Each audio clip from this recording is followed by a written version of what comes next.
जय हिंद। स्वागत है आप सभी का परीक्षा वाटिका एजुकेशन में। बीपीएससी एईडी और रुक्मिणी पब्लिकेशन का पेपर 2 का टेस्ट नंबर 5 आज हम लोग कंप्लीट करेंगे। इससे पहले 4 टेस्ट इसी यूट्यूब चैनल पर करवा दिया गया है, इसका प्लेलिस्ट भी बना दिया गया है, जाकर के पिछला 4 टेस्ट आप लोग देख लीजिएगा। जो बच्चे पहली बार चैनल से जुड़े हो सब्सक्राइब करके बेल आइकन को दबा लीजिए। चलिए फटाफट सारे लोग सेशन को लाइक कीजिए, स्टार्ट करते हैं आज का टेस्ट। पहला प्रश्न है हमारा यहाँ पर, भारत के निम्नलिखित में से किस राज्य में उष्णकटिबंधीय सदाबहार वन पाए जाते हैं? इसका राइट आंसर हो जाएगा विकल्प डी, झारखंड में पाया जाता है। यहाँ पर ना वर्षा की मात्रा जो है 200 सेंटीमीटर से अधिक होती है और थोड़े समय के लिए ही ऋतु जो होती है शुष्क रहती है। यहाँ के वृक्ष की बात की जाए तो वृक्ष की लंबाई लगभग लगभग 60 मीटर होती है इसकी हाइट।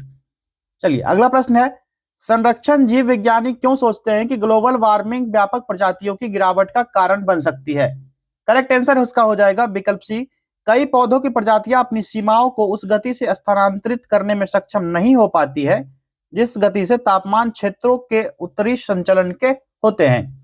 साथियों, आप लोगों में से किसी को भी इसका पीडीएफ चाहिए तो परीक्षा वाटिका टेलीग्राम चैनल है, परीक्षा वाटिका, इस टेलीग्राम चैनल पर जाइए, इसका पीडीएफ आपको देखने को मिल जाएगा। जो बच्चे मेगा मॉक टेस्ट नहीं ज्वाइन किए हैं अभी जाकर के ज्वाइन कीजिए, नीचे नंबर दिया गया है 8676934039, इस नंबर पर व्हाट्सएप कीजिए, कॉल कीजिए। इसका फीचर्स ये 40 फुल लेंथ टेस्ट करवाया जाएगा जिसमें तीनों पेपर के टेस्ट होंगे। पहले पेपर के 10 टेस्ट होंगे जो कि हिंदी इंग्लिश का पेपर है, दूसरे पेपर से 15 टेस्ट और तीसरे पेपर से 15 टेस्ट, टोटल 40 टेस्ट होंगे। डेली बेसिस पर 25 क्वेश्चन का टेस्ट अलग से होगा। व्हाट्सएप पर वॉइस सेशन चलेगा जिसमें मैं वहां पर अवेलेबल रहूंगा, आपके जो सवाल होंगे मेरे तरफ से आपका डायरेक्टली उसी समय जवाब रहेगा। मेंटरशिप की सुविधा उपलब्ध रहेगी और स्टडी मटेरियल की बात कही जाए तो complete study material short form में दिया जाएगा कि कम से कम पढ़ना पड़े और आपके मार्क्स अच्छे से बढ़ सके। तो देरी मत कीजिए, ऑफर आज तक ही सीमित है। अभी जाइए इस नंबर पर कॉन्टेक्ट कीजिए, व्हाट्सएप कीजिए और अभी ज्वाइन कीजिए। 249 का ऑफर है। चलिए बढ़ते हैं नेक्स्ट क्वेश्चन की तरफ। तीसरा प्रश्न है हमारा, जैव विविधता में परिवर्तन होता है। जैव विविधता में परिवर्तन का क्या रीजन हो सकता है? तो ये भूमध्य रेखा की तरफ बढ़ जाती है, विकल्प ए राइट आंसर हो जाएगा। नेक्स्ट क्वेश्चन है, पर्यावरण संरक्षण अधिनियम की स्थापना कब की गई? राइट आंसर इसका हो जाएगा विकल्प सी, 1986 में हुआ था। मस्तिष्क का सबसे बाहरी और दृढ़ आवरण होता है, ये कौन सा होता है? ये होती है दृढ़ तानिका होती है, विकल्प बी राइट आंसर होगा, जो कार्टिलेज होती है। बी वाला ऑप्शन यहाँ पर राइट आंसर होगा।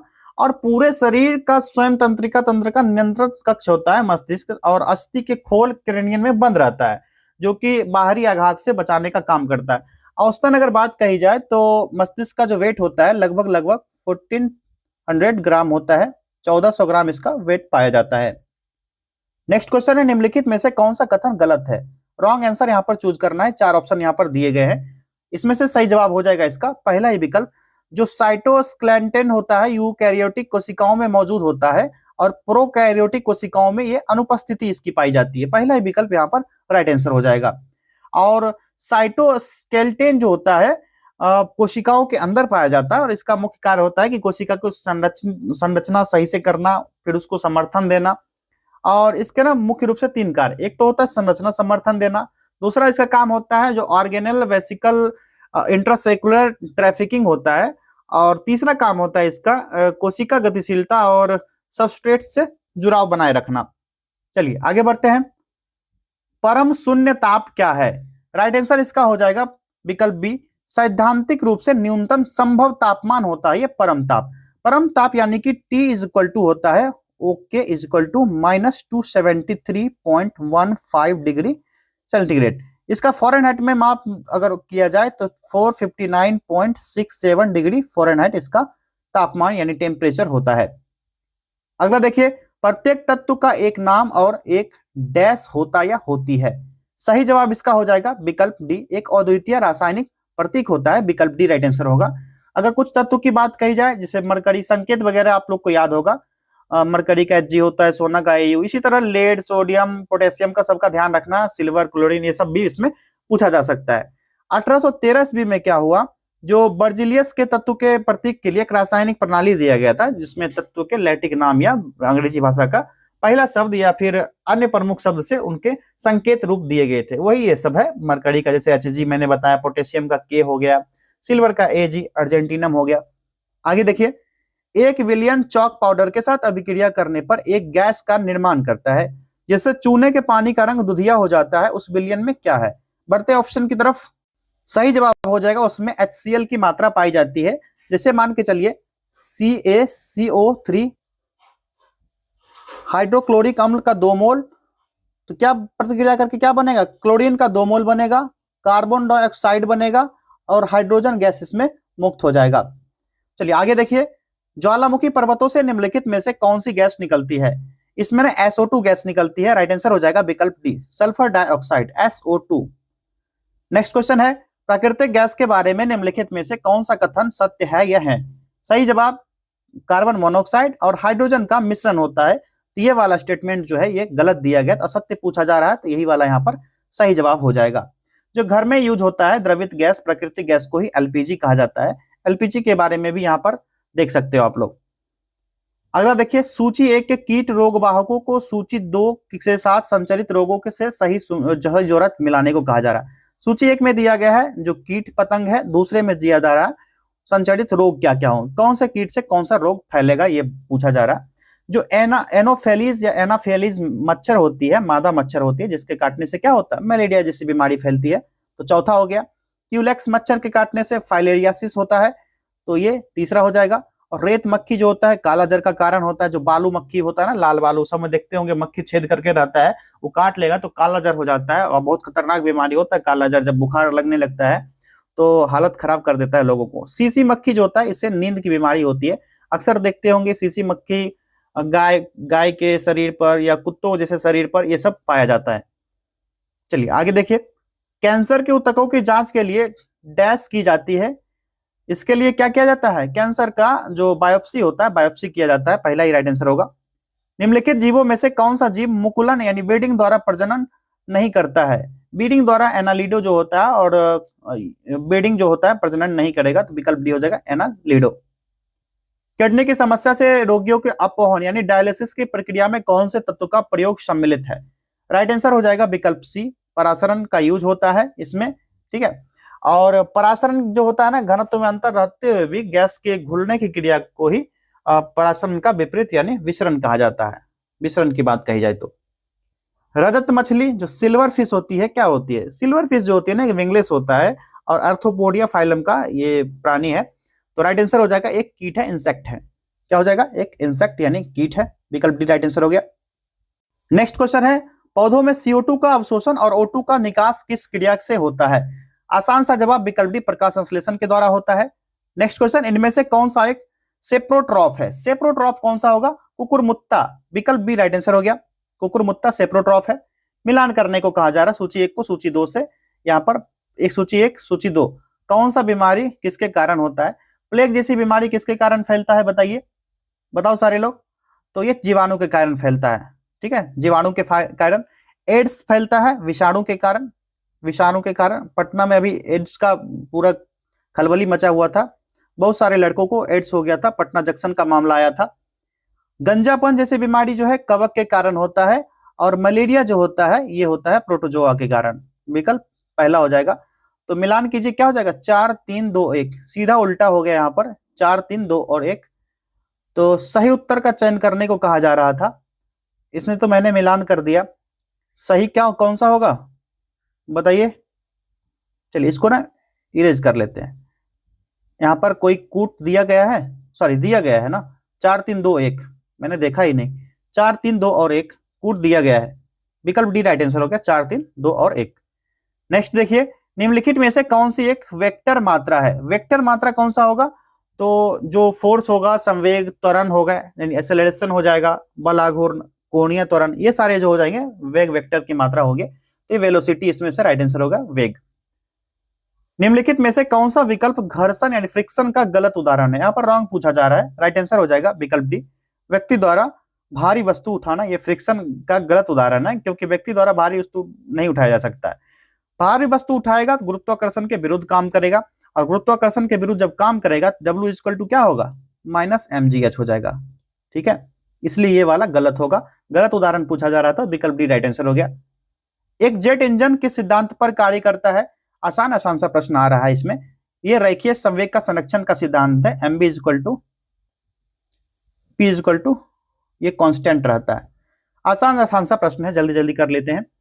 सूची 1 को सूची 2 के साथ मिलान करना है, संकेत के अनुसार दिए गए विकल्प में से सही चुनिए। यहाँ पर सही चुनने को कहा जा रहा है। सूची 1 में वैज्ञानिक का नाम दिया गया है और किसने क्या खोज किया है, इसको मिलान करना है। जो कॉपरनिकस है, कॉपरनिकस के द्वारा सूर्य केंद्रीय सिद्धांत दिया गया था, सूर्य केंद्रीय सिद्धांत। केपलर के द्वारा ग्रहों की गति नियम के बारे में बताया गया। उसके बाद गैलीलियो बृहस्पति के चंद्रमा का ज्ञान दिया था, और न्यूटन जो है गुरुत्वाकर्षण का नियम का सिद्धांत होता है।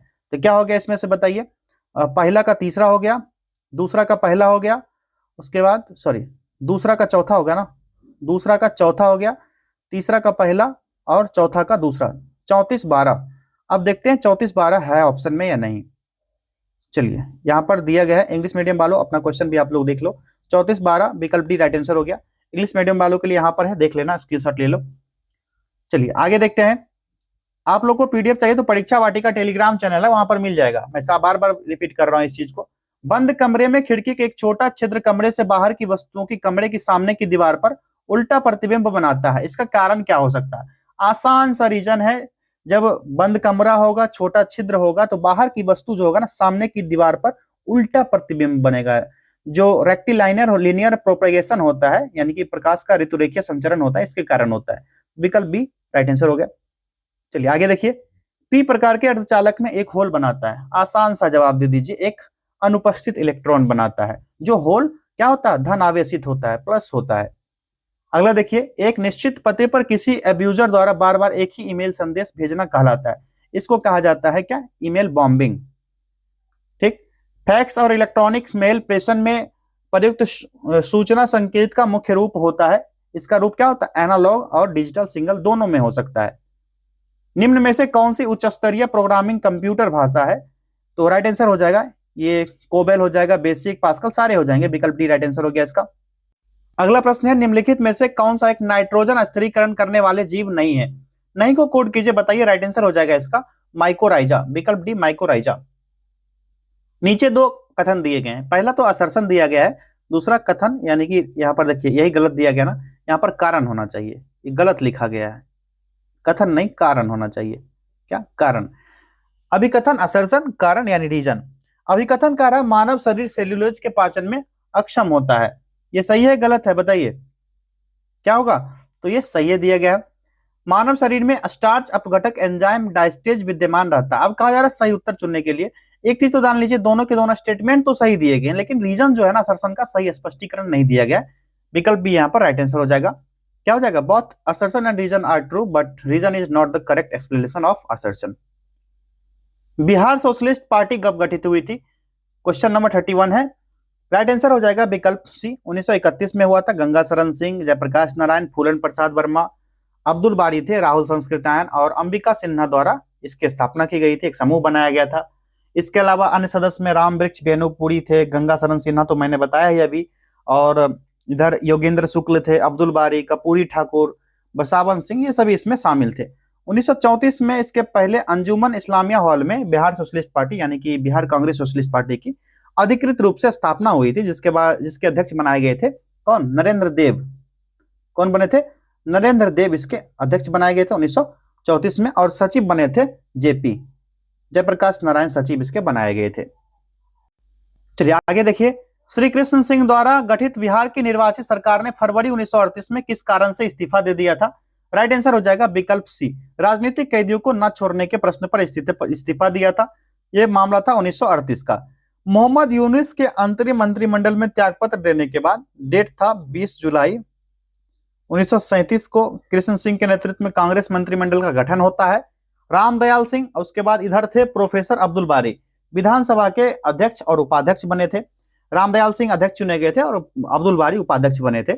उसके बाद राजनीतिक कैदी जो थे, बंदी थे, इसको रिहाई के प्रश्न पर बिहार मंत्रिमंडल में डेट था 15 फरवरी का, यही वाला 15 फरवरी 1938 का डेट था।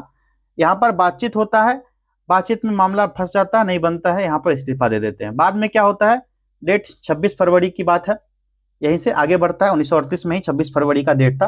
बिहार के उस समय मुख्यमंत्री को प्रधानमंत्री कहा जाता था, तो बिहार के प्रधानमंत्री होते थे, तो प्रधानमंत्री श्री कृष्ण सिंह थे। और गवर्नर के बीच वार्ता से राजनीतिक बंदी की समस्या सुलझ जाने के बाद मंत्रिमंडल ने त्यागपत्र वापस लिया था और फिर अपना काम करना शुरू कर दिया। फिर वहां के वायसराय ने मांग को मान लिया था और योगेंद्र शुक्ला को मार्च 1938 में राजनीतिक कैदी से रिहा कर दिया गया। कब? 1938 में ही। आगे देखिए, सूची 1 को सूची 2 से सुमेलित करना है और कूट की सहायता से सही उत्तर चुनना है। सूची 1 में दिया गया स्थान, सूची 2 में दिया गया अंग्रेजों द्वारा विलय का वर्ष। कौन सा स्थान का कहां पर विलय हुआ था और कब हुआ था? संबलपुर का विलय याद होगा, 1849 का डेट था, आप सभी को पता है। और लॉर्ड डलहौजी जो है ना, भारत के राज्य विस्तार के लिए जो व्यक्तिगत का सिद्धांत अपनाया था, यानी हड़पनीति, डॉक्ट्रिन ऑफ लैप्स का सिद्धांत जो था, तो इसमें क्या हुआ था, राज्य के उत्तराधिकारी जहां नहीं होते थे उसके राज्य को ब्रिटिश भारत राज्य में विलय करने की नीति बना लिया गया। फिर भारत में प्राचीन काल से जो दत्तक पुत्र रखने की जो प्रथा थी उसको अस्वीकार कर दिया गया, जैसे कि झांसी का मामला आया था, दत्तक पुत्र झांसी की रानी की जो पुत्र था। ठीक, फिर डलहौजी ने हड़प नीति के अंतर्गत सबसे पहले 1848 ईस्वी में ये अपनाया था। कहां पर? सतारा राज्य को छीन लेता है, सतारा यानी 1848 में छीन लेता है। फिर 1849 में कहां होता है? 1849 का मामला जो आता है जैतपुर का मामला और संभलपुर। तो संभलपुर यहां पर लिखा हुआ है, प्लस इसमें जोड़ लीजिए 1849 में जैतपुर, संभलपुर और जैतपुर दोनों का यहाँ पर ये मिला देता है। फिर क्या करता है? 1850 ईस्वी का मामला आता है, 1850 में यहाँ लिख देता हूँ, 1850 में बघाट का विलय हो जाता है, बघाट जैसा क्षेत्र। फिर आता है मामला 1852 का, 1852 में उदयपुर का कर लेता है विलय, उदयपुर जो कि एमपी का पार्ट है। फिर आता है मामला 1853 में झांसी का मामला यहाँ पर दे दिया गया है। चलिए ठीक, फिर 1854 का मामला आता है, 1854 चूंकि नहीं दिया गया है तो मैं यहाँ पर लिख देता हूँ, 1854 में नागपुर का विलय हो जाता है। और 1855 में हड़प नीति के तहत क्या करता है, 1855 का भी मामला लिख देते हैं, एक करौली का फिर यहाँ पर विलय कर लिया जाता है। अवध का मामला जो है, अवध का मामला आता है 1856 में, 56 में अवध को भी मिला लिया जाता है। तो ये सारा मामला जो है यहाँ पर सेट कर लेता है। और अवध जो राजधन कुशासन के आधार पर जो नवाब थे वाजिद अली शाह से छीन लिया गया था, ये मिलाने के बजाय इसको क्या किया, छीन लिया गया, जबरदस्त छीन लिया गया। फिर क्या किया, ये मामला जब शुरू हुआ था हड़प नीति, तो डलहौजी ने शुरू किया था हड़प नीति, लिख देते हैं यहाँ पर, हड़प नीति किसने स्टार्ट किया था? हड़प नीति स्टार्ट किया गया था डलहौजी के द्वारा, सही से नहीं दिखा रहा है। और इसका एंड हो जाता है किसके समय में? लॉर्ड कैनिंग आता है, लॉर्ड कैनिंग आता है और इस हड़प नीति जैसे सिद्धांत को टाटा बाय बाय करके खत्म कर देता है। चलिए, इसका मिलान तो हो गया। अब क्या मिलान हुआ? तो पहले का हो गया दूसरा, उसके बाद दूसरे का पहला, तीसरा का चौथा, चौथे का तीसरा, 2143। अब देखना है कौन सा ऑप्शन है। 2143 हो गया विकल्प बी राइट आंसर। आगे देखिए, निम्नलिखित कथनों को ध्यानपूर्वक पढ़िए। 3 यहाँ पर स्टेटमेंट दिए गए और कूट के आधार पर यहाँ पर उत्तर चुनने को कहा जा रहा है, यानी कि सही, यहाँ पर सही दिया है ना, सब जगह सही लगाया है, यानी कि सही उत्तर चुनना है। यहाँ पर देखिए पहला स्टेटमेंट क्या दिया गया है, तो ब्रह्म समाज एकेश्वरवाद का समर्थन करता था। सबसे पहले तो ये जान लीजिए ब्रह्म समाज है क्या। ब्रह्म समाज की स्थापना जो हुई थी, ये हुई थी 20 अगस्त 1828 को इसकी स्थापना होती है। राजा राम मोहन राय इसकी स्थापना करते हैं। कौन? राजा राम मोहन राय, ठीक है, RRMR, ठीक है, RMR लिख सकते हो आप लोग। यह स्टेटमेंट तो भैया सही है। दूसरा है आर्य समाज ने शिक्षा के विकास में योगदान दिया। तो आर्य समाज जो था इसकी स्थापना कब होती है? आर्य समाज की स्थापना 1875 ईस्वी में होती है, स्वामी दयानंद सरस्वती द्वारा, SDS स्वामी दयानंद सरस्वती द्वारा। ये वाला भी सही है। तीसरा है रामकृष्ण मिशन की स्थापना स्वामी दयानंद ने की, ये स्टेटमेंट भी सही है। अब यहाँ पर एक चीज भूल गए बताना, जो राजा राम मोहन राय द्वारा जो ब्रह्म समाज स्थापना किया गया था, इसमें मूर्ति पूजा और जाति प्रथा जैसे पद्धतियां थी, इसका विरोध किया गया। महिलाओं के उत्थान पर जोर दिया गया, पाश्चात्य शिक्षा जो थी, अंग्रेजी भाषा का समर्थन किया गया। तीसरा बढ़ जाते हैं स्टेटमेंट की तरफ, जो तीसरा है रामकृष्ण मिशन के बारे में, तो इसका स्थापना भी देखेंगे। 1897 में इसका स्थापना होता है। बेलूर मठ की स्थापना पश्चिम बंगाल स्वामी विवेकानंद द्वारा किया जाता है। राइट है ये भी, तीनों की तीनों सही है। क्या हो जाएगा? विकल्प ए राइट आंसर होगा। 1 2 3 सारे के सारे यहाँ पर करेक्ट है। अगला देखिए, किसने कहा था कि 1857 की घटना का प्रारंभ धर्म के संघर्ष के रूप में हुआ था, उस घटना का अंत स्वतंत्रता संग्राम के रूप में हुआ? राइट आंसर हो जाएगा विकल्प ए, डॉक्टर SS सेन ने कहा था, ठीक है। और 1857 का सैनिक विद्रोह जो है 10 मई 1857 ईस्वी को मेरठ से यहाँ पर आरंभ हो जाता है। तात्कालिक कारण था गाय सुअर का चर्बी, मामला पता होगा। एनफील्ड राइफल के कारतूस में ढक्कन का उपयोग किया जाता था जिसमें कि चर्बी, हिंदुओं को कह दिया गया कि गाय का चर्बी है, मुस्लिमों को कह दिया गया कि सुअर का चर्बी है, भड़का दिया गया यहीं से। इसी के मामले में अशोक मेहता कहते हैं कि यह राष्ट्रीय विद्रोह है। आरसी मजूमदार जैसे बड़े इतिहासकार कहते हैं यह ना तो प्रथम था, ना ही राष्ट्रीय था और ना ही स्वतंत्रता संग्राम था। बीडी सावरकर का कथन था कि यह विद्रोह राष्ट्रीय स्वतंत्रता के लिए सुनियोजित युद्ध था। पश्चिम की बात कही जाए, आउटरम जो है टेलर है, ऐसे ऐसे इतिहासकार कहते हैं ये ना अंग्रेज के विरुद्ध हिंदू और मुसलमान का षड्यंत्र था। और एक है एलईआर है, एलईआर हिस्टोरियन का नाम है एलईआर। इनका कथन है कि धर्मांध का ईसाई के विरुद्ध षड्यंत्र था। बिपिन चंद्रा जैसे बड़े इतिहासकार कहते हैं कि 1857 का विद्रोह विदेशी शासन से राष्ट्र को मुक्त करवाने का देशभक्तिपूर्ण प्रयास हुआ करता था। डिजरेली जैसा इतिहासकार कहते हैं कि यह एक राष्ट्रीय विद्रोह था। और भी कई इतिहासकार हुए जैसे सीले, लॉरेंस, ये कहते हैं कि पूर्णतः सैनिक विद्रोह हुआ करता था ये। तो ऐसे ऐसे इतिहासकारों का स्टेटमेंट है जो कि मैंने कहा, आप लोग स्टॉप करके वीडियो लिख लेना। अगला देखिए, 1922-23 में मुंगेर में किसान सभा का गठन किसने किया था? राइट आंसर हो जाएगा विकल्प डी। यहाँ पर इनमें से किसी ने, कोई भी यहाँ पर राइट आंसर नहीं दिया गया। ठीक है, मुंगेर में जो हुआ था ना इस समय, इसका गठन मोहम्मद जुबैर और श्री कृष्ण सिंह थे। ठीक है, मोहम्मद जुबैर प्लस श्री कृष्ण सिंह, ये दोनों अगर ऑप्शन में रहता ना विकल्प बी और सी, तब जाकर के सही होता है। दोनों को दोनों थे, या तो हो जाता है यहाँ पर एक से अधिक, तो जाकर के टिक कर सकते हैं। इनमें साफ साफ दिया गया इनमें से कोई नहीं है, तो यही राइट आंसर इसका निकल के आएगा, क्योंकि ये और ये दोनों ने मिलकर संयुक्त रूप से इसकी स्थापना किया था। अगला देखिए, बिहार से भारतीय संविधान सभा के सदस्य कौन थे? राइट आंसर हो जाएगा यहाँ पर विकल्प डी। इसमें भी विकल्प डी हो जाएगा क्योंकि इसमें से एक से अधिक थे। 9 दिसंबर 1946 का डेट आप सभी को याद होगा। 9 दिसंबर 1946 संविधान सभा का गठन होता है। अस्थायी अध्यक्ष सच्चिदानंद सिन्हा बिहार से बनाए जाते हैं। फिर 11 दिसंबर 1946 का डेट राजेंद्र प्रसाद, याद होगा, होते हैं ना, पहले अस्थायी अध्यक्ष चुने गए थे। और बिहार से संविधान सभा के लिए टोटल 36 सदस्य चुने गए थे। अगर इसमें बात कही जाए तो इसमें एक से अधिक हो जाएंगे, जिसमें कि राजेंद्र प्रसाद, अनुग्रह नारायण सिंह, जगजीवन राम, ये दोनों हो गए। ठीक है, तो यहाँ पर राइट आंसर निकल के आएगा एक से अधिक, तो ए सिन्हा भी हो जाएगा। ठीक है, इसमें राजेंद्र प्रसाद ने किसे पाकिस्तान का जन्मदाता माना है? राइट आंसर हो जाएगा लॉर्ड मिंटो। आसान सा जवाब विकल्प सी। इंपीरियल कैडेट कॉर्प्स की स्थापना किसने की? सही जवाब इसका हो जाएगा विकल्प बी, लॉर्ड कर्जन ने 1901 ईस्वी में। ठीक है, इंपीरियल कैडेट कॉर्प्स, इसका उद्देश्य था कि नरेश के राजकुमार और सामंत के पुत्र जो हो इन पर सैनिक शिक्षा का प्रबंध करवाया जाए। और मैकडोनाल्ड की अध्यक्षता में अकाल आयोग का भी गठन किया था लॉर्ड कर्जन ने। अकाल आयोग लिख लेना, अकाल आयोग का गठन भी इसी ने किया था। इसने लॉर्ड कर्जन ने किया था। फिर 1903 में पुलिस विभाग में सीआईडी की स्थापना भी कर्जन ने किया था। कब? 1903 में सीआईडी जैसे बड़े संगठन की स्थापना भी इसी ने किया था। और लिटन ने महारानी विक्टोरिया को केसर-ए हिंद की उपाधि दी थी। किसके? केसर-ए हिंद।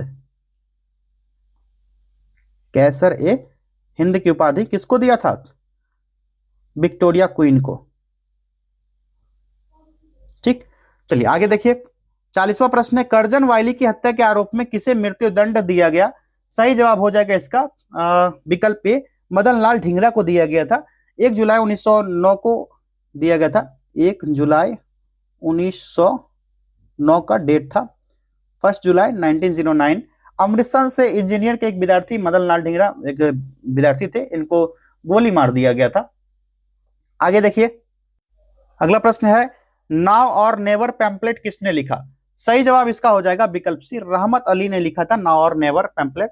और कैम्ब्रिज विश्वविद्यालय का एक स्नातक के छात्र थे चौधरी रहमत अली। वर्ष 1933 में लिखा था इन्होंने। ठीक है, नाउ और नेवर कब? 1933 में लिखा गया पैम्पलेट था। चोल वंश का संस्थापक कौन था? सही जवाब हो जाएगा विजयालय था, पहला ही विकल्प राइट आंसर होगा। और आदित्य चोल ने इसको अस्तित्व में लाया था, चोल वंश को। वास्तविक संस्थापक की बात कही जाए तो कहा जाता है परांतक प्रथम ने इसका वास्तविक संस्थापक माना जाता है। किसको? परांतक प्रथम को। चलिए अगला देखिए, किरातार्जुनियम पुस्तक किसने लिखा था? सही जवाब हो जाएगा इसका विकल्प डी, भारवी ने लिखा था। विकल्प डी यहाँ पर राइट आंसर होगा, भारवी। और भारवी जो है ना पल्लव शासक सिंह विष्णु के दरबार में रहता था। किसके दरबार में? सिंह विष्णु। कौन सा शासक था? किसके? पल्लव शासक। पल्लव वंश का शासक था। ठीक। विजयनगर साम्राज्य के संस्थापक कौन थे? आसान सा जवाब दे दीजिए, बताइए क्या होगा इसका राइट आंसर। विजयनगर का साम्राज्य का शासक हरिहर बुक्का। विकल्प सी। 1336 में इसी दोनों ने मिलकर इसकी स्थापना की थी। 1336। ये सब ज्यादा बताने की जरूरत नहीं है, अक्सर लोगों के मुंह पे रहता है। ये हो गया सिंधु घाटी सभ्यता, सारे बच्चों को पता है, बाकी भले भूल जाओ आप लोग, लेकिन सिंधु घाटी सभ्यता हो गया, बौद्ध धर्म हो गया, और इधर विजयनगर साम्राज्य सबको पता होता है। पूर्व गुप्त काल में शीशे के सिक्कों की एक बड़ी संख्या जारी की गई। कहां पर? तो सातवाहन द्वारा जारी किया गया था। विकल्प डी होगा, विकल्प ए हो जाएगा, सातवाहन द्वारा। चांदी हो गया, तांबा, शीशा और पोटीन जैसे पदार्थ को मिलाकर के सिक्का चलाया गया था। चटगांव शस्त्रागार हमला किससे संगठित था? आसान सा जवाब है विकल्प बी, सूर्यसेन के द्वारा। और चटगांव शस्त्रागार लूटकांड कब हुआ था? 18 अप्रैल 1930 का डेट है। कर्नाट वंश का अंतिम शासक कौन था? तो राइट आंसर होगा शासक हरि सिंह थे, पहला विकल्प हो जाएगा। और कर्नाट वंश को ना सिमराव वंश और देवराज वंश नाम से भी जाना जाता है। कौन कौन सा वंश? कंफ्यूज मत करना एग्जाम में भैया। सिमराव या देवराज, सिमराव या देवराज वंश नाम से भी जाना जाता है कर्नाट वंश को। जागीर बांटने की फिरोज शाह तुगलक की नीति के पीछे कौन सी शक्ति काम करती थी? तो राइट आंसर हो जाएगा विकल्प डी, समय की आवश्यकता। और फिरोज शाह तुगलक जो है ठट्टा जैसा क्षेत्र है और दिल्ली जैसा क्षेत्र में 2 बार राज्याभिषेक कराया था, 2 बार यहाँ पर राज्याभिषेक करा करके राजा बना था। चलिए आगे देखिए, क्वेश्चन नंबर 49। निम्नलिखित में से कौन सा अधिकार केवल राज्यसभा को प्राप्त है? राज्यसभा को प्राप्त अधिकार इनमें से कौन सा हो जाएगा? तो आसान सा जवाब विकल्प सी, नई अखिल भारतीय सेवाओं को समर्पित करने की संस्तुति करता था। 74वां संविधान संशोधन के अनुसार संविधान में स्थानीय शहरी निकाय के प्रशासन के लिए कौन सी अनुसूची जोड़ी गई? राइट आंसर हो जाएगा विकल्प डी, अनुसूची 12। भारत का नियंत्रक एवं महालेखा परीक्षक पद एवं उससे संबंधित शर्तों का उल्लेख भारतीय संविधान के किस अनुच्छेद में है? आसान सा जवाब है 148 में दिया गया है ये वाला अनुच्छेद, ठीक है, जिसमें कि भारत का नियंत्रक महालेखा परीक्षक, इसकी नियुक्ति बताई गई है, इसके शपथ के बारे में और इनके कई अन्य शर्त को भी वर्णन किया गया है। आर्टिकल 149 में क्या है? इसमें इससे संबंधित जो नियंत्रक महालेखा परीक्षक के कर्तव्य और शक्ति है, क्या चीज? इसके ड्यूटीज हैं। 150 की बात कही जाए तो संघ राज्य के लेखाओं के प्रारूप से संबंधित है। और 151 अनुच्छेद में संपरीक्षा प्रतिवेदन जो ऑडिट रिपोर्ट्स होता है इसका उल्लेख किया गया है। नियंत्रक महालेखा परीक्षक को सार्वजनिक धन का मार्गदर्शक संरक्षक भी कहा जाता है। और जो कैग रिपोर्ट होता है इस पर विचार किया जाता है। और वर्तमान में अगर भारत के नियंत्रक महालेखा परीक्षक जो हैं तो गिरीश चंद्र मुर्मू है। देखते रहिएगा, करंट में मामला ये इधर उधर होते रहता है, जो करंट का मामला है उसको देख लेना। अभी जो वर्तमान में 2025-26 की बात कर रहे हैं, गिरीश चंद्र मुर्मू। उस रिट का नाम बताइए जिसके तहत अदालत किसी गिरफ्तारी का तरीका या आधार विधिक और संतोषजनक न होने पर गिरफ्तार व्यक्ति को उसके सामने पेश किए जाने या मुक्त किए जाने का आदेश देती है। राइट आंसर हो जाएगा बंदी प्रत्यक्षीकरण, हैबेस कॉर्पस का मामला आएगा आर्टिकल 32। अब मैंने अक्सर कहा है कि 32 और 226 में बात आए तो सबसे ज्यादा रिट जारी करता है हाईकोर्ट के पास, ये शक्ति ज्यादा है। अगला देखिए, महात्मा गांधी ने दक्षिण अफ्रीका में कौन सा अखबार शुरू किया था? राइट आंसर इसका हो जाएगा क्या? इंडियन ओपिनियन अखबार का नाम था, पहला विकल्प राइट आंसर होगा। वित्त आयोग में कुल कितने व्यक्ति होते हैं? वित्त आयोग की बात कही जाए, व्यक्तियों की संख्या की बात कही जाए तो 280 आर्टिकल है जिसमें इसका गठन 5 वर्ष पे होता है, तो इसमें 5 व्यक्ति होते हैं। मौलिक अधिकार को लागू करने के लिए रिट जारी किया जा सकता है, कौन सा रिट जारी होगा? तो उच्चतम न्यायालय द्वारा जारी होगा ये रिट, विकल्प सी राइट आंसर होगा। लोकसभा का चुनाव लड़ने के लिए प्रत्याशी की न्यूनतम आयु कितनी होनी चाहिए? बच्चों वाला प्रश्न है, टिक कर लीजिए विकल्प सी, 25 वर्ष की कम से कम आयु होनी चाहिए। अभी इसका एग्जाम्पल जो है एक मैथिली ठाकुर है, एमटी मैथिली ठाकुर, जो अलीनगर लोकसभा क्षेत्र से विधायिका बनी है, ठीक है, विधायिका बनी है अलीनगर विधानसभा क्षेत्र से। चलिए आगे बढ़ते हैं। अगला प्रश्न है, निम्नलिखित में से कौन राष्ट्रपति के प्रशासनिक शक्तियों में शामिल नहीं है? बताइए, राइट आंसर हो जाएगा विकल्प बी, लोकसभा का विघटन होने के बाद।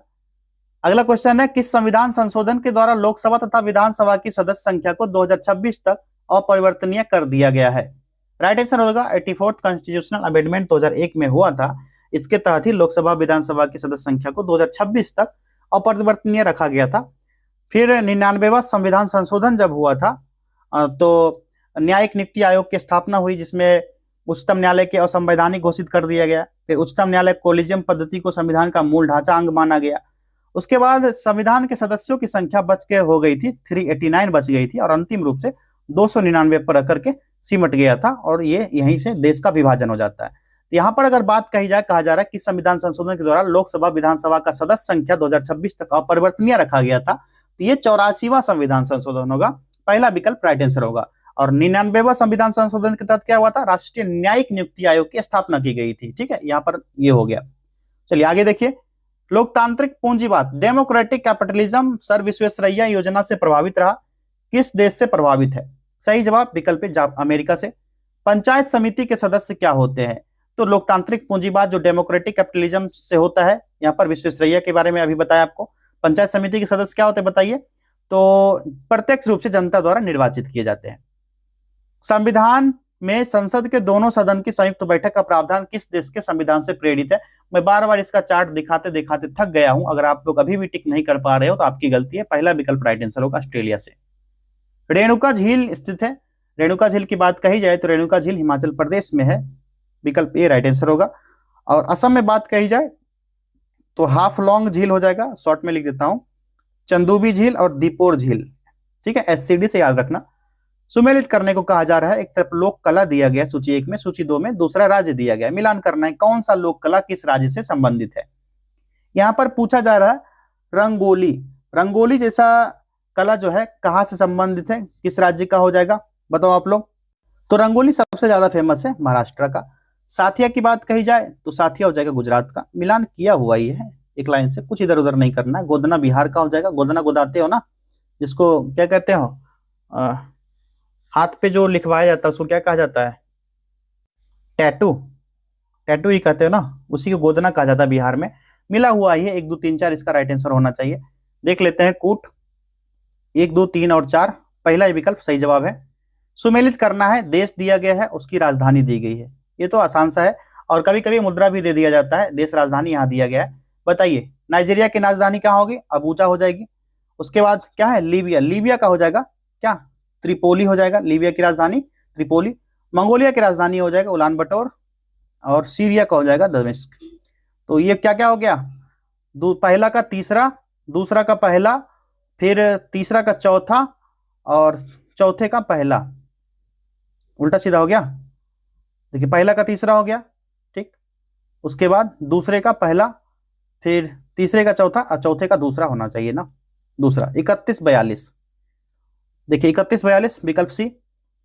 एडमिरल गोर्स्कोव क्या है? एडमिरल गोर्स्कोव जो है नौसैनिक विमान जहाज है, ठीक है, राइट आंसर हो जाएगा विकल्प बी। वन इंडियन गर्ल पुस्तक के लेखक का क्या नाम है? चेतन भगत जी है। ये क्वेश्चन बार बार पूछा गया है, 5 स्टार लगा लीजिए, कई सारे एग्जाम में, मैं एक एग्जाम की बात नहीं कर रहा हूं, एसएससी रेलवे जैसे जैसे बहुत सारे एग्जाम में ये पूछा गया प्रश्न है। चलिए आगे बढ़े नेक्स्ट क्वेश्चन की तरफ। अगला प्रश्न है हमारा क्वेश्चन नंबर 67, देखिए यूरो क्या है? यूरो ना यूरोपीय संघ की मुद्रा है, विकल्प बी राइट आंसर होगा। और यूरोपीय संघ में टोटल 27 देश है जहां की मुद्रा क्या है? ये यूरो है। अगला देखिए, देश प्रिय किनका उपनाम है? देश प्रिय के नाम से जाने जाते हैं यतीन्द्र मोहन सेन गुप्ता को जाना जाता है, विकल्प सी राइट आंसर होगा। और चितरंजन दास जो है इनको देश बंधु के नाम से जाना जाता है, देश बंधु के नाम से। या फिर दीन बंधु के नाम से कौन जाना जाता है? दीन बंधु अगर पूछा जाए तो दीन बंधु के नाम से CF एंड्रयूज नाम है उनका, CF एंड्रयूज, ठीक है, इनको जाना जाता है दीन बंधु के नाम से। ओके, और नेपोलियन जो है यहाँ पर क्या है? जो इटली की एकता का जन्मदाता माना जाता है। खैर वर्ल्ड हिस्ट्री से क्वेश्चन नहीं पूछा जाता है, प्लेटफॉर्म वाले वर्ल्ड हिस्ट्री का भी यहाँ पर एंट्री करवा देते हैं कभी कभी, लेकिन वर्ल्ड हिस्ट्री का आपका सिलेबस है ही नहीं एडीओ के एग्जाम में।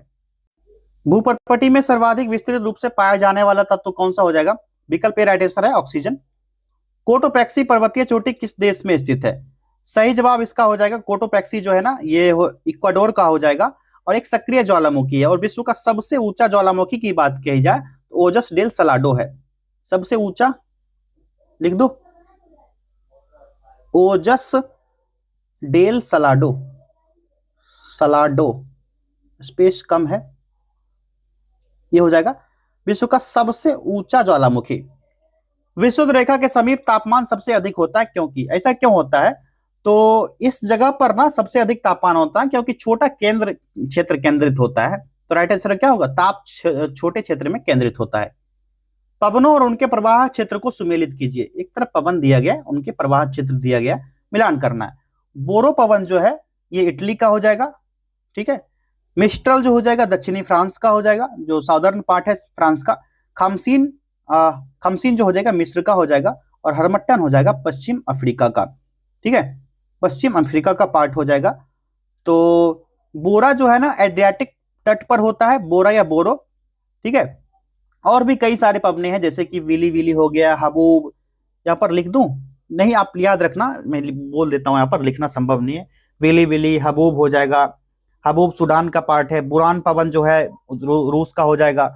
रॉकी पवन है संयुक्त राज्य अमेरिका यूएसए का पार्ट में। सिमुम जैसे पवने जो होती है ईरान में बहती है। पुरगा है ये टुंड्रा प्रदेश में बहता है। पेम्पेरो जो है अर्जेंटीना में ये पवन प्रवाह क्षेत्र हो जाएगा। चलिए इस तरह के सर्च कर लेना पवन और उनके प्रवाह क्षेत्र, गूगल पर भी पूरा डाटा आपको मिल जाएगा। अगला देखिए, उत्तर से दक्षिण की ओर जाते हुए नीचे दी हुई पर्वत श्रेणियों का कौन सा अनुक्रम सही दिया गया है? आसान सा जवाब हो जाएगा सोन पर्वत श्रेणी, फिर कैमूर पर्वत श्रेणी, रामगढ़, सीधे दिख गया विकल्प सी। कालेश्वरम लिफ्ट सिंचाई परियोजना किस नदी पर है?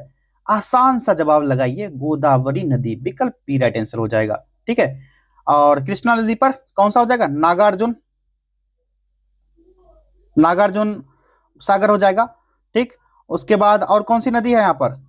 दामोदर, कावेरी, कावेरी नदी पर कौन सा होगा बताना, कमेंट करना कौन सा सिंचाई परियोजना है।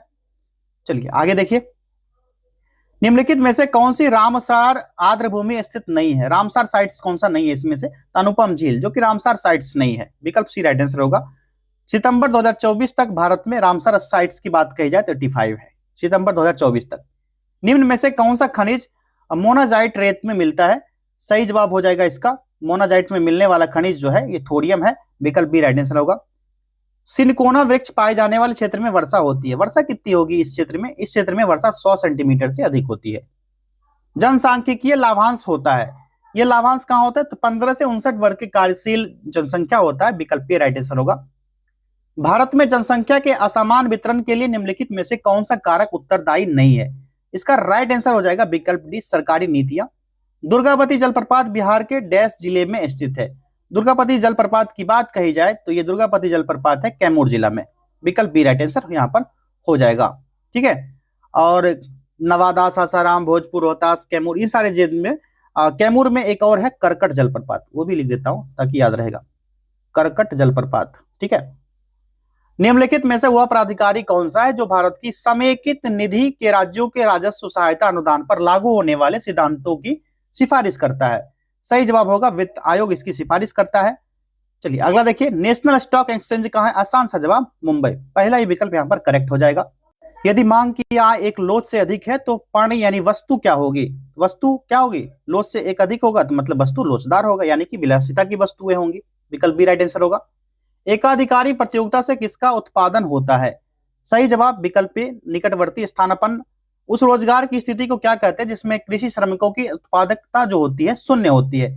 ऐसे को कहा जाता है प्रच्छन्न बेरोजगारी, जिसको अदृश्य बेरोजगारी भी कहते हैं। इसमें ना लोग अपने आप को कार्य में लगे हुए समझते हैं लेकिन वास्तविक प्राप्ति कुछ नहीं होती है। लेकिन कहा जाता है कि प्रच्छन्न बेरोजगारी में श्रम की सीमांत उत्पादकता जो होती है कितनी होती है? 0 हो जाती है, और भारत में कृषि क्षेत्र में यही बेरोजगारी अक्सर पाई जाती है। तो प्रच्छन्न बेरोजगारी विकल्प डी राइट आंसर होगा। Discussed unemployment. 10 से 18 नवंबर 2025 तक मालाबार अभ्यास का आयोजन कहां किया जा रहा है? यह हो जाएगा गुआम में। ब्रिटिश लेखक डेविल स्लेजे को उसके किस उपन्यास के लिए बुकर पुरस्कार 2025 से सम्मानित किया गया? प्राइस से संबंधित एक घंटे का वीडियो मैं बार बार हर एक टेस्ट में बोल रहा हूं, अभी यहाँ पर इसको टैग कर दूंगा, जैसे ये वीडियो एंड होगा वहां पर आपको प्राइज यानी पुरस्कार से संबंधित वीडियो मिल जाएगा 1 घंटे का, उसको देख लेना। जितने भी पुरस्कार दिए गए हैं पिछले 2 साल में सब उसमें कवर करवा दिया गया है। इस प्रश्न का सही जवाब होगा, ये मिला है फ्लेस्को।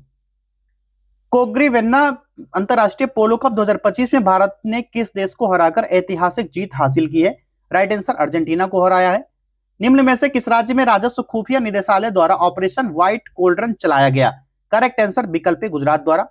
क्वेश्चन नंबर 90 देखिए, 11 नवंबर 2025 को NIPL और बेनिफिट ने भारत और किस देश के बीच रियल टाइम पैसों का लेन देन को लेकर साझेदारी की है? सही जवाब हो जाएगा बहरीन के साथ। एपीडा ने किस राज्य को कोस्टारिका के लिए विटामिन एवं खनिज से युक्त फोर्टाइल्ड चावल कर्नेल की पहली खेप भेजी है? आसान सा जवाब छत्तीसगढ़ को भेजा गया है। भारत ने किस देश से रेबीज प्रसार नियंत्रण के लिए टीके की 10,000 खुराक भेजी है? सही जवाब विकल्प बी, तिमोर लेस्ते। 4 नवंबर 2025 को भारत के केंद्रीय वाणिज्य और उद्योग राज्य मंत्री जितिन प्रसाद किस देश की आधिकारिक यात्रा पर है? राइट आंसर विकल्प बी, रोमानिया। हाल ही में सामिया सुलूहू हसन किस देश के राष्ट्रपति चुने गए हैं? करेक्ट आंसर विकल्प बी हो जाएगा, तंजानिया के। 31 अक्टूबर 2025 को किस देश ने सेनझोउ 21 अंतरिक्ष यान का सफलतापूर्वक प्रक्षेपण किया है? करेक्ट आंसर हो जाएगा विकल्प ए, चीन का। हाल ही में किस देश ने भारतीय दूतावास से प्रवासी परिचय के तीसरे संस्करण का समापन किया है? राइट आंसर हो जाएगा विकल्प ए, सऊदी अरब का। 20 से 28 नवंबर 2025 तक कहां 56वें भारतीय अंतर्राष्ट्रीय फिल्म महोत्सव यानी IFFI, जिसको आईफा अवार्ड कहते हैं ना, IFFI आईफा अवार्ड, इसका आयोजन किया जाएगा? ये सब ना प्राइज वाले सेक्शन में मैंने बताया ना, अभी वीडियो लास्ट में आपको दिख जाएगा, उसको देख लेना, उसमें सारा डिटेल्स में बताया गया है। राइट आंसर होगा, ये पणजी में हुआ था, गोवा की राजधानी पणजी। उत्तर प्रदेश में कहां नौसेना सौर संग्रहालय का निर्माण किए जाने का घोषणा की गई है? राइट आंसर हो जाएगा विकल्प बी, लखनऊ में। 29-30 अक्टूबर 2025 को किस देश ने परमाणु संचालित पोसाइडन अंडर वाटर ड्रोन का सफल परीक्षण किया है? राइट आंसर हो जाएगा विकल्प बी, रूस में किया गया है। चलिए अब बढ़ते हैं आखिरी प्रश्न की तरफ। उससे पहले आपको एक जानकारी दे दूं आप लोग को कि अगर कोई बच्चे बीएड करना चाहते हैं, बीएड करना है, अगर आपको यूपी से बीएड करना है तो आपको यूपी से बीएड मात्र 62,000 में हो जाएगा। आप लोग को इस नंबर पर कांटेक्ट करना 8676934039। किसी दलाल के चक्कर में नहीं पड़ना, दलाल के चक्कर में पड़ोगे तो 80 से 85,000 रुपए ले लेंगे। मैं यूनिवर्सिटी का नाम भी बता देता हूं आपको, यूनिवर्सिटी मिलेगा मेरठ यूनिवर्सिटी और आगरा यूनिवर्सिटी, इन दोनों जगह से अभी करवाया जाएगा। अभी आपको एक और जानकारी दे दूं, जो यूपी का कई सारा यूनिवर्सिटी है जिसका सरकार ने, यूपी सरकार ने, योगी मंत्रिमंडल ने मान्यता रद्द कर दिया है। आगरा यूनिवर्सिटी में सबको शिफ्ट किया गया है, बहुत बेहतरीन यूनिवर्सिटी है और इसके रिजल्ट पिछले 2-3 साल से, मैं बच्चों का रिजल्ट भी दिखाऊंगा आपको, और कम से कम फी में होगा। इस नंबर पर आइए कांटेक्ट कीजिए। फरवरी में एंट्रेंस एग्जाम का फॉर्म भराया जाएगा, आपका फॉर्म भरिए, एग्जाम जाकर के दीजिए एंट्रेंस एग्जाम। लेकिन एक और बात है, एंट्रेंस एग्जाम आप क्वालिफाई करो ना करो उससे कोई फर्क नहीं पड़ता, सिर्फ आपको एग्जाम में बैठना है, एडमिशन आपका होगा आगरा यूनिवर्सिटी। इस नंबर पर जाइए, फटाक से कांटेक्ट कीजिए, व्हाट्सएप पर मैसेज भी कर सकते हो। 62,000 में यूपी से बीएड, और ये 62,000 टोटल फी होगा, इसके सिवा एक भी पैसा एक्स्ट्रा आपको नहीं लगेगा। जितना भी होगा एग्जाम फी, रजिस्ट्रेशन फी, XYZ जो भी है सब इसी में इंक्लूड है, और दोनों साल मिलाकर के 62,000 का फी है, ठीक है। और सिर्फ आपको 2 साल में 2 बार एग्जाम देने जाना होगा। चलिए अब आखिरी प्रश्न कर लेते हैं। 29 अक्टूबर 2025 को क्लैंप पोर्टल किस मंत्रालय द्वारा लॉन्च किया गया है? आसान सा जवाब है विकल्प सी, कोयला मंत्रालय द्वारा यह लॉन्च किया गया है। अब ये बताइए कि आपके कितने प्रश्न सही हो पाए पूरे टेस्ट में। मिलते हैं अगले टेस्ट में यानी छठे टेस्ट में। बहुत बहुत धन्यवाद।